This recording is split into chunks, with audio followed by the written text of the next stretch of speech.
Over a year ago, that more people around the world have been forcibly displaced than any time since World War II. That number has since risen from 51 million people to almost 60 million. This number is possibly because of the Syrian civil war. Syria's uprising started back in 2011 and became a civil war soon after. In 2012, news informed about thousands of deaths, but what we could not expect is that nowadays that figure has risen to millions of deaths, of millions of orphans. We, the affirmative, support that Europe should have an open border for all Syrians and Afghan refugees.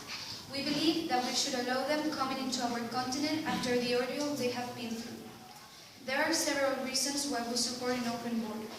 Mainly, the assurance that they are going to be in a safe place. Secondly, in a long period point of view, they would be able to help with the growth of the population, especially the young sector. And finally, they could contribute to the economic growth. I, as a first speaker, will expand on the first point, while my partners will develop the other 2 points. One example why we support the idea of having an open border is that they're going to be finally safe, in a place far from the war, a place where they're not going to be stressed about being harmed or even killed. One of the sections of Human Rights Declaration states that human beings have the right to safety and security. Not allowing them to have this right is a clear violation of the Human Rights Statement.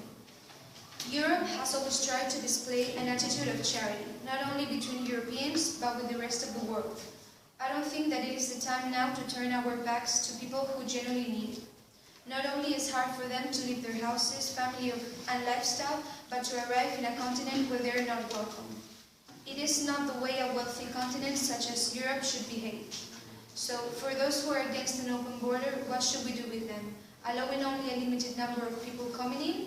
Let them in nobody's land? Returning them to their countries, which means a sure death? What other actions could we do without running the risk of being compared to those they are trying to flee from?